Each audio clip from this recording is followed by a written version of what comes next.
Bismillah, alhamdulillah, wassalatu wassalamu ala rasulillahi wa ba'd. Saudaraku kaum muslimin rahimani wa rahimakumullah, marilah kita merenungkan firman Allah subhanahu wa ta'ala, fa amma man thaqulat mawazinu fahuwa fi 'ishatir radiyah wa amma man khaffat mawazinu fa ummuhu hawiyah wa ma adraka ma hiya narun hamiyah. Maka adapun orang yang berat timbangan kebaikannya, maka dia berada dalam kehidupan yang memuaskan, kehidupan yang senang di dalam surga. Dan adapun orang yang ringan timbangan kebaikannya, maka tempat kembalinya adalah neraka hawiyah. Dan tahukah kamu apakah neraka hawiyah itu? Yaitu api yang sangat panas. Saudaraku, marilah kita bersama-sama merenungkan terhadap amal dan kehidupan kita sehari-hari. Manakah yang lebih banyak, kebaikan atau keburukan kita? Baiklah, mungkin ada yang menjawab bahwa insya Allah saya orang baik, tidak suka berbuat jahat, berbuat dosa atau maksiat. Saudaraku, marilah kita berterus terang. Yang pasti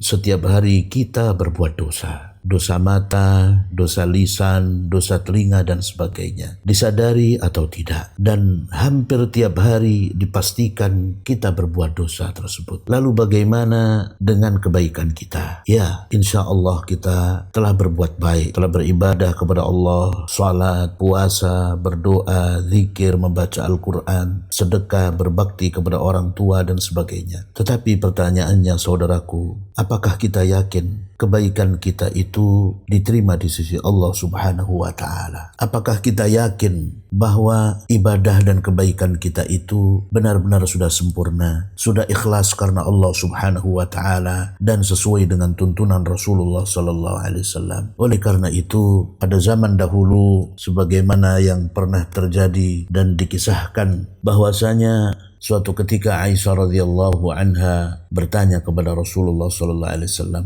"Ya Rasulullah, walladzina yu'tuna ma ataw wa qulubuhum wajilah, ahwa ar-rajul alladhi yazni wa yasriq wa yashrabul khamra?" Qala la ya bint Abi Bakar, walakinnahu ar-rajul yasumu wa yatasaddaqu wa yusalli wa huwa yakhafu alla yutaqabbala minhu. Wahai Rasulullah sallallahu alaihi wasallam, apakah yang dimaksudkan dalam ayat dan orang-orang yang memberikan apa yang telah mereka berikan dengan hati yang takut adalah orang yang berzina, mencuri dan meminum khamar? Nabi SAW lantas menjawab, wahai putri As-Siddiq, yang dimaksud dalam ayat tersebut bukanlah seperti itu. Bahkan yang dimaksud dalam ayat tersebut adalah orang yang berpuasa, yang bersedekah dan yang salat, namun dia khawatir amalannya tidak diterima di sisi Allah. Hadis riwayat Tirmidzi dan disahihkan oleh Al-Hakim. Saudaraku rahimani wa rahimakumullah, oleh karena itu Fudalah bin Ubaid mengatakan, seandainya aku mengetahui bahwa Allah menerima dariku satu amalan kebaikan sebesar biji sawi, maka itu lebih kusukai daripada dunia dan seisinya. Karena Allah subhanahu wa ta'ala berfirman, innama yataqabbalullahu minal muttaqin. Sesungguhnya Allah hanya menerima amalan dari orang-orang yang bertakwa. Quran surat Al-Maidah ayat 27. Mudah-mudahan kita senantiasa sadar bahwa semua amal kita sepanjang hidup kita ini akan ditimbang oleh Allah nanti di akhirat. Mana yang lebih berat antara kebaikan dan keburukan yang kita lakukan. Semoga saja kebaikan-kebaikan kita diterima oleh Allah subhanahu wa ta'ala. Amal ibadah kita diterima oleh Allah subhanahu wa ta'ala. Dan dosa-dosa kita diampuninya sehingga kita dimasukkan ke dalam surganya dan diselamatkan dari neraka. Amin ya rabbal alamin. هل لك سر